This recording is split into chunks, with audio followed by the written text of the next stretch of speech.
ये कहानी है एक राजा की, जो एक दिन अपने भरे दरबार में ज्योतिषियों और विद्वानों की सभा बुलाता है और उन सब से कुछ प्रश्न पूछता है।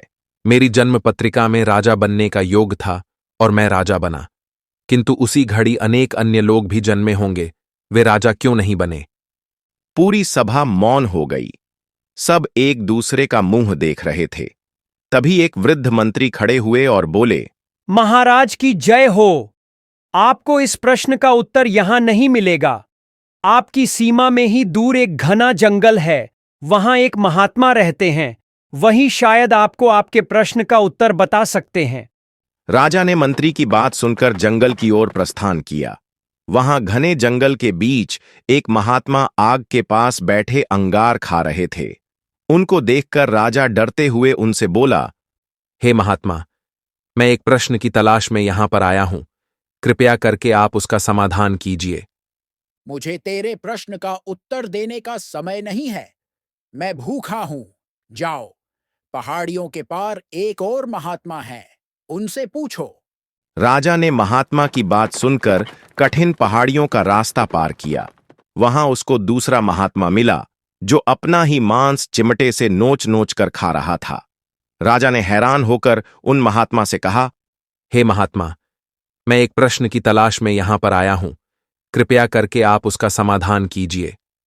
और तभी राजा की बात सुनकर महात्मा ने उसको डांटते हुए उससे कहा, मुझे समय नहीं है, आगे आदिवासी गांव है, उस गांव में सूर्योदय से पहले एक बालक जन्म लेगा, वही तेरे प्रश्न का उत्तर देगा। उस गांव में जाकर उसी बालक से पूछ। अब राजा आगे चलकर उसे गांव में जा पहुंचा। राजा ने देखा, वहां एक झोपड़ी में एक औरत बच्चे को जन्म दे रही थी और जैसे ही बालक का जन्म हुआ, एक चमत्कार हुआ।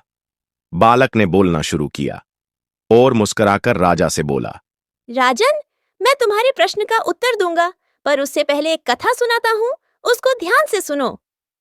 राजन, हम पिछले जन्म में 4 भाई थे, जिसमें मैं, तुम और वह 2 महात्मा जो तुम्हें रास्ते में मिले थे। एक बार की बात है, हम चारों भाई जंगल में भटक गए थे। हम चारों को बहुत जोर की भूख लगने लगी और हमारे पास खाने के लिए थोड़ा सा आटा था। हम सब ने उसकी 4 बाटी बनाई और आग में सेक ली। तभी वहां कहीं से एक भूखे महात्मा पधारे। वह हम चारों भाइयों के पास एक एक करके बाटी मांगने आए। बेटा, मैं 10 दिन से बहुत भूखा हूं, अपनी बाटी का थोड़ा हिस्सा मुझे दे दो। तुझे दे दूं तो मैं क्या अंगारे खाऊंगा? भाग यहां से। यह बाटी मुझे बड़ी मुश्किल से मिली है, मैं इसे तुझे दे दूंगा तो मैं क्या अपना मांस नोच कर खाऊंगा?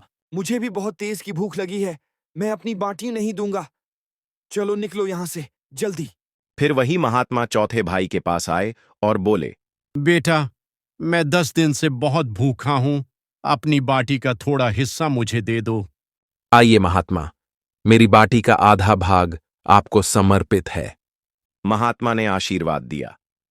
हे राजन, ये उस जन्म का हम चारों भाइयों का फल है, जो हमें इस जन्म में भुगतना पड़ रहा है।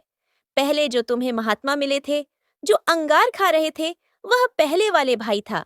इसी प्रकार तुम्हें दूसरा महात्मा मिला था। वह जो अपना मांस खा रहा था, वह दूसरा भाई था। और जिस भाई ने यह कहा था, मुझे बहुत भूख लग रही है, चलो जल्दी यहाँ से निकल जाओ, हे राजन, वह मैं था। और जिस भाई ने अपनी बाटी महात्मा के साथ में आधी बाटी थी, वह भाई तुम थे राजन।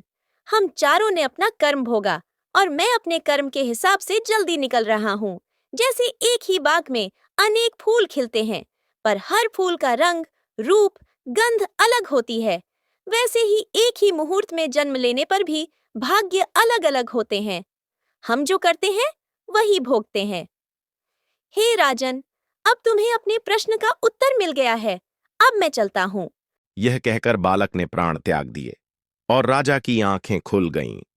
राजा अपने महल लौटे आया और अपने दरबार में आकर सभी से बोले, शास्त्र 3 प्रकार के होते हैं: ज्योतिष शास्त्र, कर्तव्य शास्त्र और व्यवहार शास्त्र। कर्म ही भाग्य बनाता है, जैसा करोगे वैसा फल मिलेगा। ऐसी ही कहानियों के लिए हमारे पेज को सब्सक्राइब करें और लाइक और कमेंट करना ना भूलें।